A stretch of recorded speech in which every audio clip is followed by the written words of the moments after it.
일상생활에서 화를 전혀 안 내는 사람이라야만 아라한가를 얻은 사람이라고 합니다. 부처님 당시에 그 인욕 생활을 아주 가장 많이 하신 분이 있었는데요. 그분이 바로 우리가 잘 아는 사리불존자였습니다.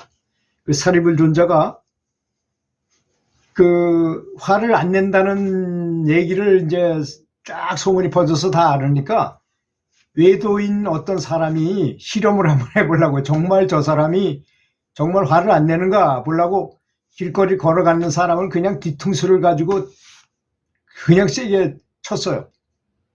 그러더니 이 사리불존자가 뒤도 돌아보지 않고 그대로 걸식을 하러 걸어가더라는 것입니다. 너무나 청정하고 거룩하고 고요하게 걸어가는데 전혀 아무 일도 없었다는 듯이 걸어가는 걸 보고 그 외도가 너무나 놀랍잖아요. 그렇게 세게 가격했는데도, 때렸는데도 불구하고 너무나 청정하고 거룩하고 고요한 모습을 보이니까 오금이 저리지, 오히려 그럴 때는 그 사람이. 그래서 깊이 참회하고 용서를 구했다고 합니다.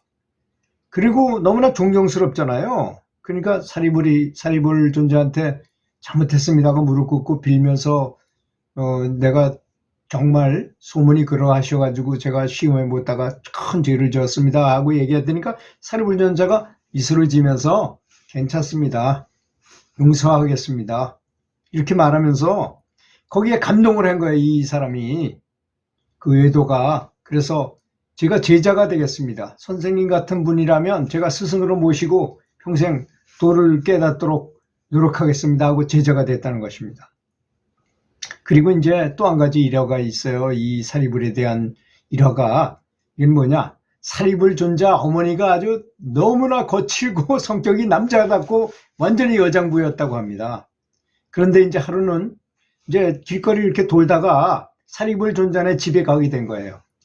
집집마다 다 가는 거니까 순서로 제자들, 사리불 존자가 제자들하고 같이 이제 이렇게 그 사리불 존자네 어머니 집에 당도하게 됐어요. 아버지는 돌아가시고 이제 어머니 혼자 사셨던 것 같은데, 가서 밥을 구걸 하고 이제 보니까 아들이란 놈이 몰골이 형편없다 이거야. 옷도 다 떨어진 거야. 그냥 기운 옷에다가 제자들이라고 거지도 아닌 것이 그렇게 잘 나가고 돈도 있고 괜찮은 집안에서 저렇게 걸식하기 위해서 나갔느냐, 이놈아, 소리를 꽉 지르는 거야. 그냥 벼락같이 소리를 지르니까 거기 있던 제자들은 혼비백산해가지고 다 그냥 뿔뿔이 흩어져가지고 자기 정사로 돌아갔어요. 기원 정사로 돌아갔어요.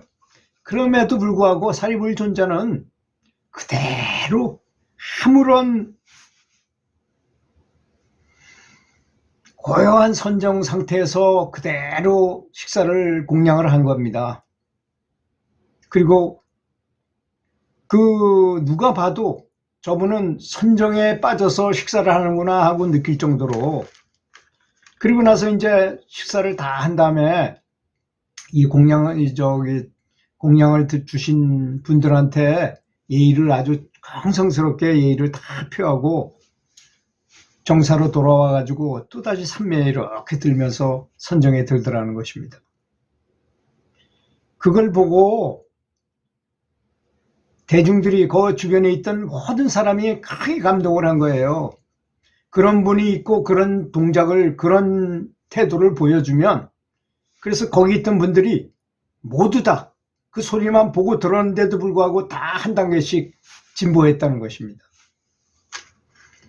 그래서 그런 얘기를 전해 들으신 부처님께서는 정말 사리불 존자야말로 대자연이 걸림이 없는, 어디에도 어떠한 그물에도 걸리지 않는 대자유를 얻은 사람이라고 칭찬하셨다고 합니다. 지금 이 말씀은 법구경에 나온 말씀이었습니다. 속담에 원수는 외나무 다리에서 만난다는 말이 있잖아요. 왜 그럴까요? 그렇지 않으면 원수를 갚을 수가 없잖아요. 그러니까 그쪽에서도 영체가 영혼으로 있을 당시에 어머니 태속으로 들어가서 원수를 갚을 수 있는 처지에, 그 환경에, 그 시간에 정확하게 나타나야만 원수를 갚을 수 있기 때문에 원수는 늘 은하무다리에서 만나는 법입니다. 그게 당연한 것입니다. 그래서 부인으로 해가지고 부인이 되게 만든다거나 자식과 부모 사이로 만난다거나 친구 사이로 만난다거나 원수를 갚을 수 있는 근거리 있어요. 원수를 갚을 수 있기 때문이죠. 멀리 있는 사람이 갑자기 와서 무슨 뭘 한번 한다면 그건 그렇게 데미지가 크지 않잖아요. 그렇기 때문에 그렇습니다. 원수를 갚기 위해서는 당연히 늘 마주쳐야만 되기 때문에 그렇다는 것입니다. 그래서 인욕수행을 하는 방법 중에 가장 좋은 것은 자주 만나는 가족이라든가 친구라든가 뭐 이런 친척이나 이웃이나 이런 대인관계에서 원수를 사랑하라고 하는 말을 실천해야 되는 것입니다. 그렇기 때문에 원수 같은 사람이 있어요. 첫눈에 봐도 저 사람하고 나하고는 너무나 안 맞고 원수같이 딱 보여주는 사람이 있습니다. 퍼스트 인플레이션에만 그걸 볼 수 있다 그랬잖아요. 그게 꽤 높은 층차에 있는 신통력인데요. 그걸 한 번밖에 못 사용해요. 한번 처음 딱 만나는 순간에 그게 느껴져요. 누구나 다 그렇습니다. 그럼 뭐 사람이라면 누구나 다 그래요. 첫눈에 알아옵니다. 그래서 미운 놈한테 떡 하나 더 주라는 얘기죠. 믿게 보이는 사람. 그 사람은 틀림없이 나하고 전생에 인과관계가 있는 사람이니까 저 사람이 내가 딱 봐가지고 안 좋은 사람은 내가 잘못한 사람일 가능성이 더 높아요. 지금은 저 사람이 나쁘게 보이고 뭐 이럴지라도 전생에서는 내가 잘못한 사람일 가능성이 더 높기 때문에 미워 보이는 사람한테 떡 하나 더 주라는 얘기입니다. 말을 한마디 하더라도 아주 지극정성으로 공손하게 하고 거울의 법칙이니까. 그래서 그 사람하고 그 원수를 없애는 유일한 방법은 친구가 되는 거예요. 친해지는 겁니다, 서로. 그 사람하고 아주 절친이 돼가지고 그 사람이 더 이상 원수라고 생각되지 않게끔 만드는 것이 너무나 중요합니다. 내가 누군가를 괴롭혀서 원수가 돼서 후생에 또는 죽어서 원수를 갚으러 나한테 오게 된다면 나는 엄청난 데미지를 입고 도무지 윤회할 수밖에 없고 내가 극락이나 천국에 갈 수 없게 막는 그런 역할을 하는 사람들이 되는 것입니다. 이것은 너무나 중요한 얘기라는 것입니다.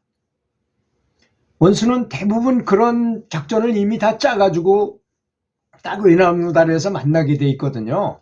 부부로 만난다거나 부모 자식 간에 만난다거나 이렇게 해가지고 빼도 박도 못하게끔 딱 이렇게 나타나서 그걸 갚기 때문에 그래서 아주 유심히 잘 보면서 그래서 가족 잘 대해야 된다는 것입니다.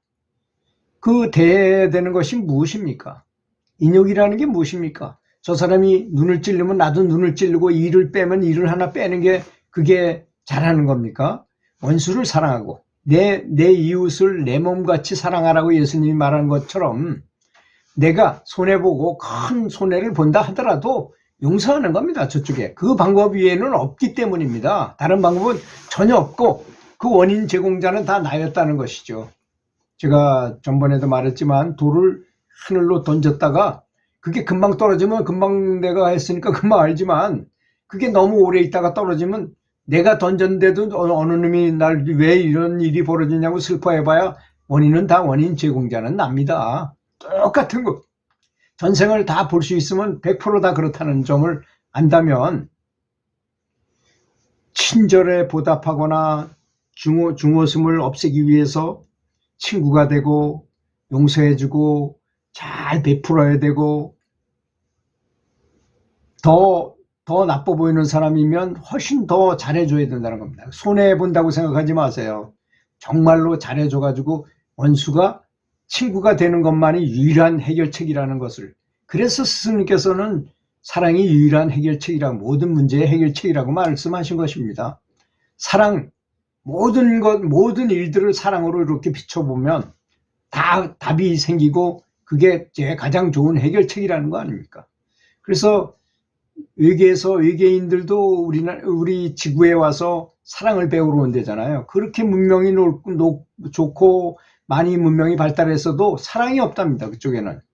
그러면 너무나 살벌하잖아요, 서로. 그래서 지구에 우리 사람이 사는 모습을 보고 슬프면 눈물을 흘릴 줄 알고 감동스러우면 눈물을 흘릴 줄 알고 다른 사람이 불쌍하면 정말 내 몸처럼 가서 도와줄 줄 알고, 또 괴로움에 빠진 사람한테는 위로의 말을 건넬 줄 알고, 그렇잖아요. 그렇게 할 게 너무나 많습니다. 사실 우리가 몰라서 그렇지 마음만 먹는다면 그렇게 할 것이 굉장히 많습니다. 또 나는 수행자라 해가지고 나는 계율을 지킨다 해서 계율을 안 지키는 사람을 우습게 생각하면 안 됩니다. 그분들도 다 상황이 그렇게 만들었을 뿐이에요. 저도 항상 스승님한테 감사하는 게 뭐냐, 내가 만약에 입문하지 않고 그냥 참선을 하거나 그냥 중국 기공을 계속하는 수련자였다면 고기를 먹었을 것입니다. 담배도 피웠었어요. 그래서 다 끊고 이렇게 청정하게 살아보니까 이제야 그게 너무나 좋다는 걸 알게 됐잖아요. 우리가 전부 그렇지 않습니까?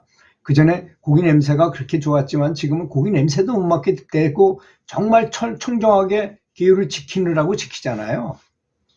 그래서 감사하게 생각해야 되는 것입니다. 지금 현재 있는 이 위치가 우리 사람의 몸을 갖고 있다는 이 너무나 큰 혜택을 잊지 말고 열심히 수행해야 된다고 믿습니다. 들어주셔서 감사합니다.